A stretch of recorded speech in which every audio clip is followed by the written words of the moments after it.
की डाली में अपना जीवन बिता सके। वह चाहती थी कि यदि बाग वाला मकान उसे मिल जाए तो वह सुख और शांति से रहे। यहाँ पर ये बताया गया है, पहले ये बताया गया है कि जो छोटी बहू है वो घर से अलग होना चाहती है, ठीक है, उसका घर मन में नहीं लगता। इस कारण जो परेश है वो दादाजी से बात करता है कि जो बाग वाला मकान है वो उसको मिल जाए तो सुख शांति से रहे। मैं तो सदैव यहाँ बना न रहूँगा, कुछ ही दिनों की बात है, मेरी तब्दीली तो हो जाएगी।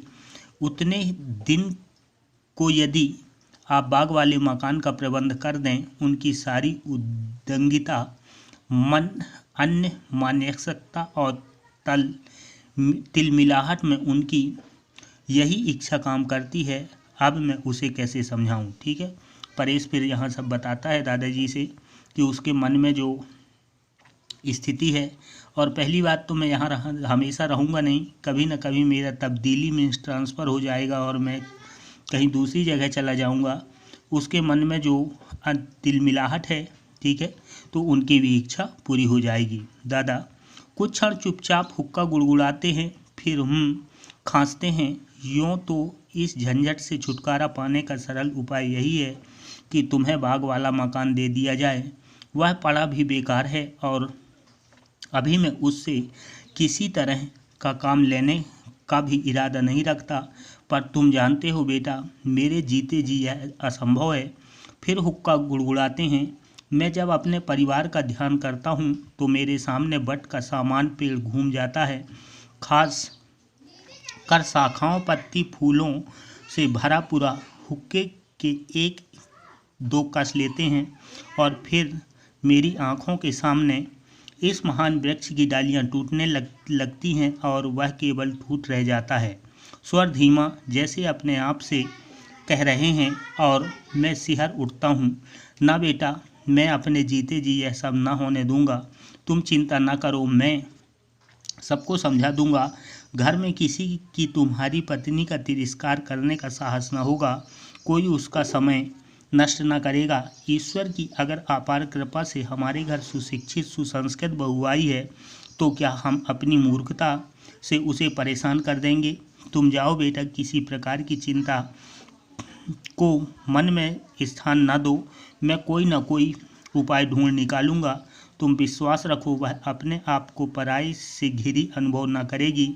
उसे वही आदर सत्कार मिलेगा जो उसे अपने घर में प्राप्त था, ठीक है। दादाजी यहाँ समझाते हैं परेश को, कहते हैं कि ठीक है, मैं तुम्हें बाग वाला मकान दे दूं तो इससे तो उपाय है कि इस झंझट से छुटकारा मिल जाएगा, परंतु मैं ऐसा नहीं होने दूंगा। अपने जीते जी इस तरह से अलग नहीं होगे, क्योंकि मैं अपने परिवार को एक बट वृक्ष के समान समझता हूँ, ठीक है, और ख़ासकर उसकी जो डालियाँ हैं, ठीक।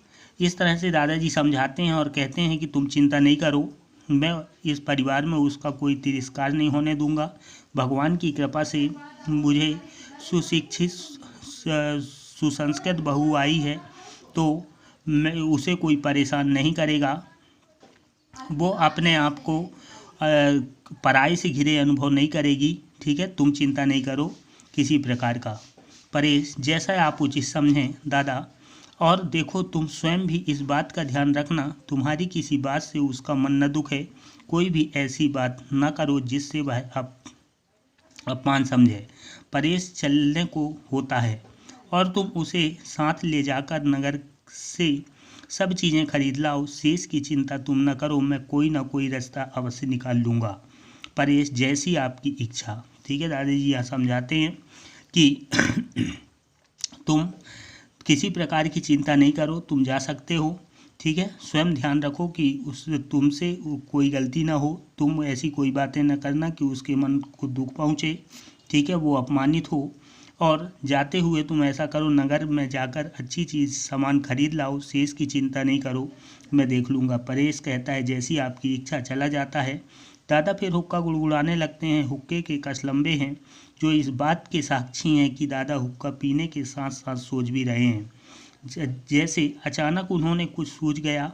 रजवा रजवा, फिर हुक्का गुड़गुड़ाते हैं। रजवा नहीं आती, फिर आवाज़ देते हैं, रजवा रजवा। रजवा जी आई। आती हुई बहू प्रवेश करती है। ठीक है दादा, छोटी बहू के अतिरिक्त सबको यहाँ भेज दो, कहो कि सब काम छोड़कर मेरे पास आए। रजवा जाने लगती है और सुनो, कोई न रहे, सबसे कहना कुछ क्षण के लिए अवश्य यहाँ आए। रजवा जी, मैं अभी जाकर सबको कह देती हूँ। ठीक है, इस तरह से दादाजी हुक्का फिर पीने गुड़गुड़ाने लगते हैं और फिर रजवा को बुलाते हैं। रजवा आती है, रजवा से संदेश भेजते हैं कि तुम ऐसा करो कि सबको बुलाओ, छोटी बहू को छोड़कर सब मेरे पास अभी तुरंत आ जाएं थोड़ी देर के लिए।